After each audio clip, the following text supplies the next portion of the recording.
Meu irmão, minha irmã, boa noite. Que a paz de Jesus esteja no teu coração e o amor de Maria também. Vamos meditar o Evangelho deste domingo, dia 28 de junho, solenidade de São Pedro e São Paulo. O Senhor esteja conosco, Ele está no meio de nós. Proclamação do Evangelho de Jesus Cristo, segundo Mateus. Glória a vós, Senhor. Naquele tempo, Jesus foi à região de Cesareia de Filipe e ali perguntou aos seus discípulos: quem dizem os homens ser o Filho do Homem? Eles responderam: alguns dizem que é João Batista, outros que é Elias, outros ainda que é Jeremias ou algum dos profetas. Então Jesus perguntou a eles: e vós, quem dizeis que eu sou? Simão Pedro respondeu: tu és o Messias, o Filho do Deus vivo. Respondendo, Jesus lhe disse: feliz és tu, Simão, filho de Jonas, porque não foi um ser humano que te revelou isso, mas o meu Pai que está no céu. Por isso eu te digo que tu és Pedro, e sobre esta pedra construirei a minha igreja, e o poder do inferno nunca poderá vencê-la. Eu te darei as chaves do reino dos céus.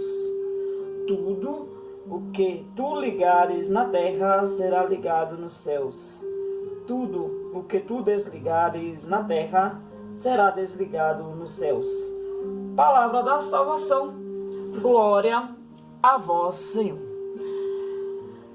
Meu irmão, minha irmã, hoje, neste domingo, antecipando o dia 29, porque na verdade é dia 29, que é a festa de São Pedro e São Paulo, mas a igreja sempre joga para o domingo, para que possamos celebrar e possamos refletir esta festa, esta solenidade. Por quê? Porque é baseada em dois grandes pilares da igreja. São Pedro, ele que é o grande líder, né? Ele que conduziu a igreja no primeiro momento, depois de Jesus. Depois, São Paulo. São Paulo, o grande pregador, né? Saiu pelo mundo evangelizando. Foi ele que propagou o cristianismo, né? O catolicismo, melhor dizendo. Então, meu irmão, minha irmã, esses dois pilares da igreja, elas não podem ser celebradas, né, no meio de semana. Tem que ser celebrado no domingo. Para quê? Para que nós possamos aí recordar essas duas grandes potências.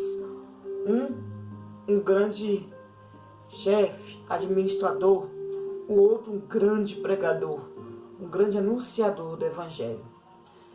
Mas um detalhe é que é o seguinte: Pedro, Paulo, antes Simão, antes Saulo, eles tinham uma vida totalmente diferente da que eles eram, da que levaram ao martírio. Eles tinham uma vida totalmente não ligada com a fé,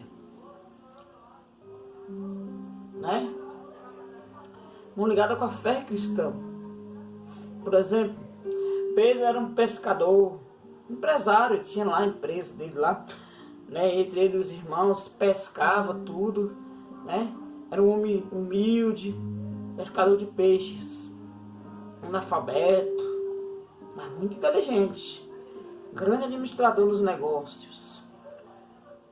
Saulo, ele era um grande estudioso, né?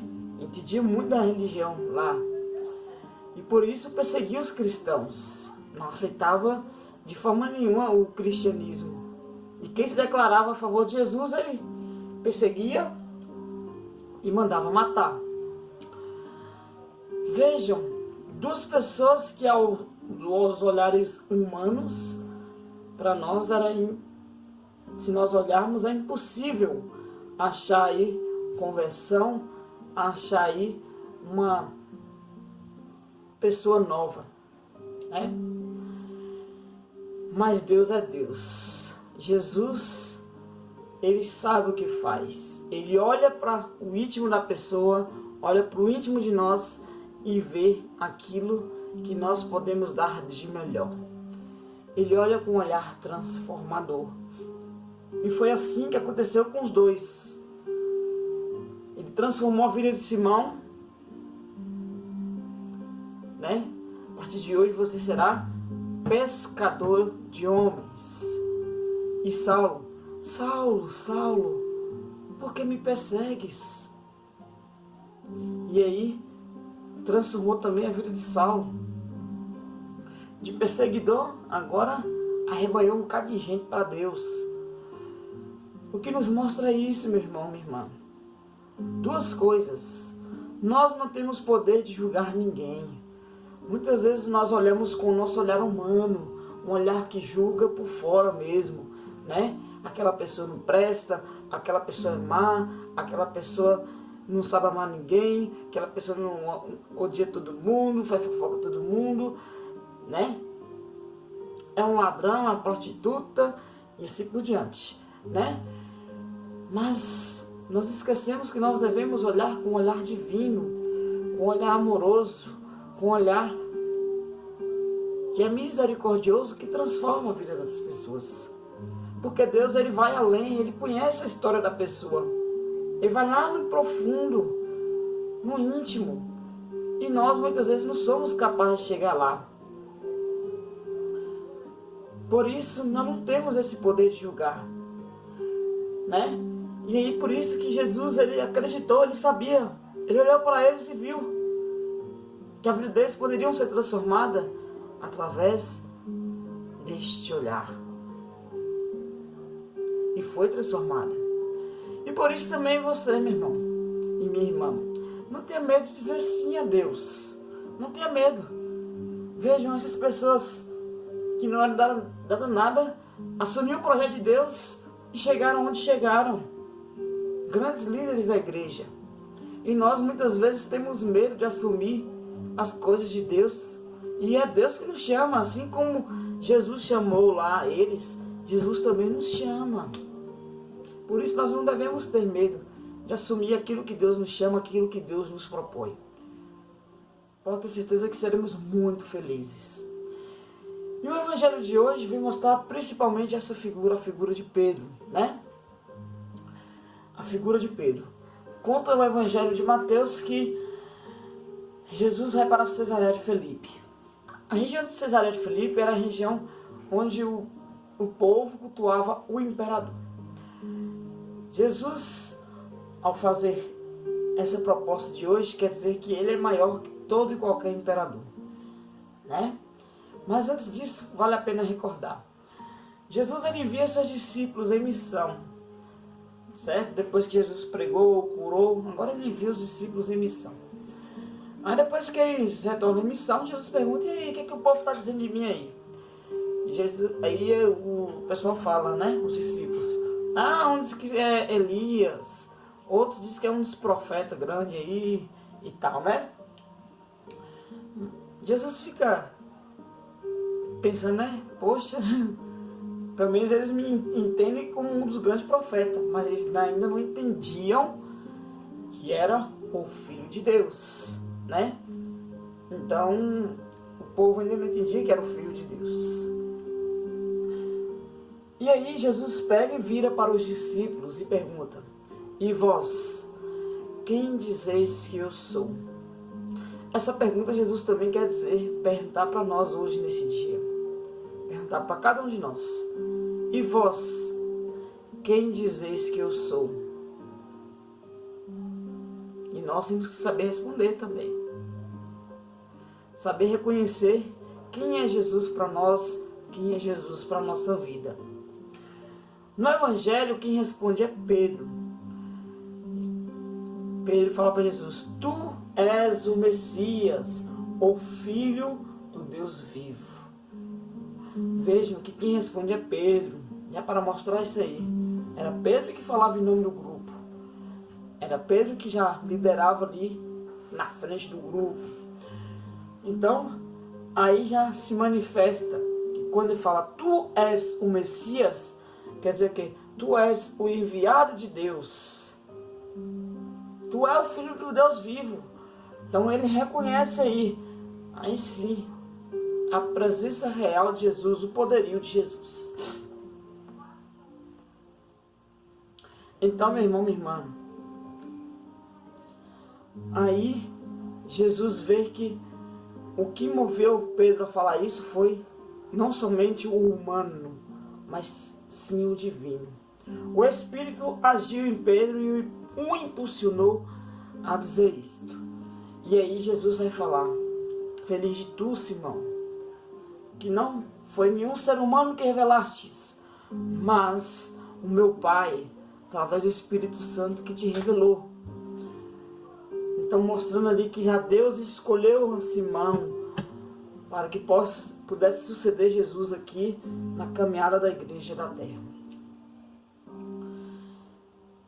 E aí Jesus entrega aí a Pedro este poder. Fala, Simão, tu és Pedro. Ou seja, mudou de Simão para Pedro. Por quê? Por que muda? Porque aí sim há esse processo dessa conversão, dessa mudança. Tu antes era apenas um discípulo, agora sim vai ser um apóstolo. Vai ser meu sucessor. Feliz de tu, Simão. Agora eu te digo que tu és Pedro. E tu serás pedra.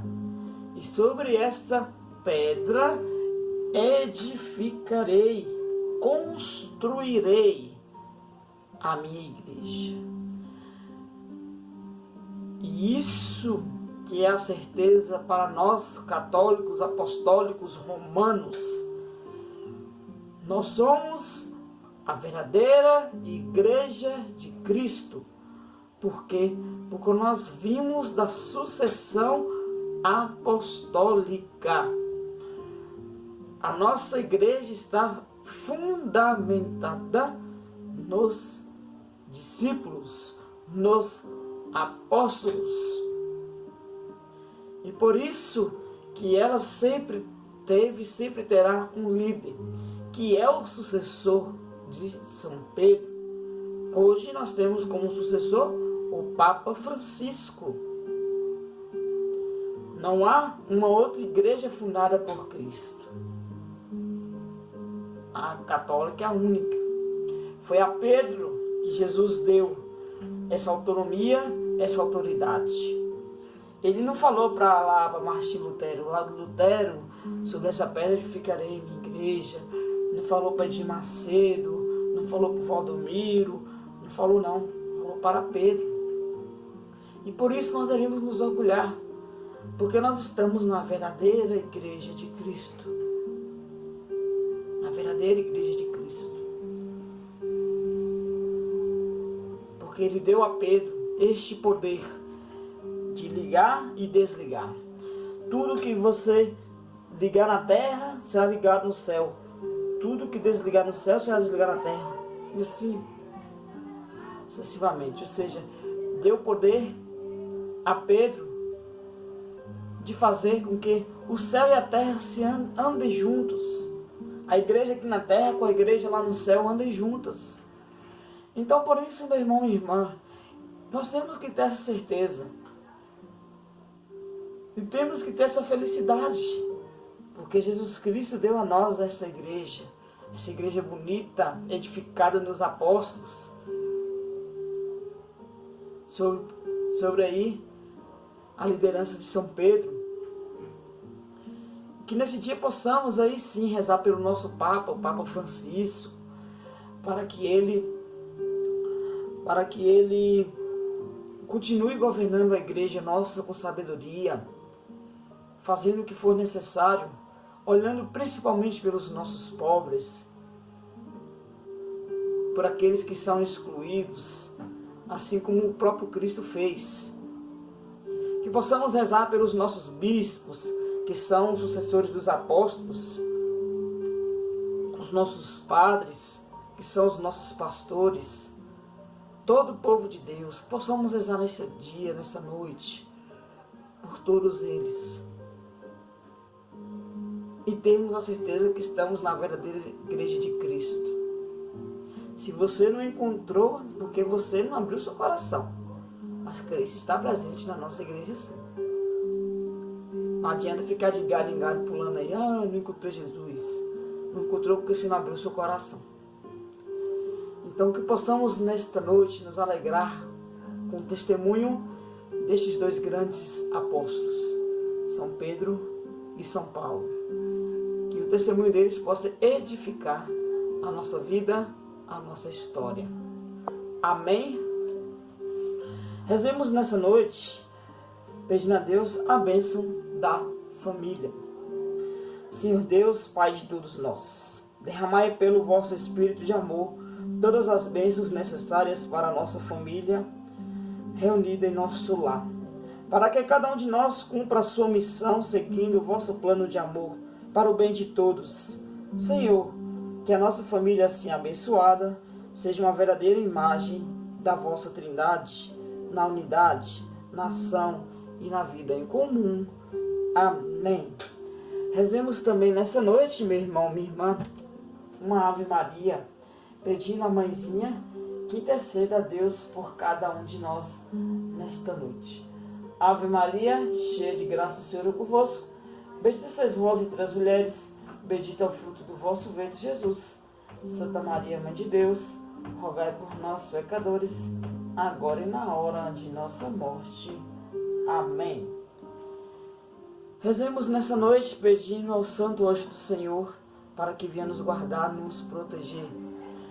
Santo Anjo do Senhor, meu zeloso guardador, se a ti me confiou a piedade divina, sempre me rege, me guarde, me governe, me ilumine. Amém. A você, meu irmão, minha irmã, muito obrigado. Tenha uma ótima noite, abençoada por Deus. Que Deus abençoe a você e sua família e tenha uma ótima semana. O Senhor esteja conosco, Ele está no meio de nós. Que desça sobre cada um de nós, por intercessão da Virgem Mãe, Nossa Senhora Aparecida, de São Pedro e São Paulo, as bênçãos de um Deus que é Pai, Filho e Espírito Santo. Amém. Muito obrigado e até amanhã.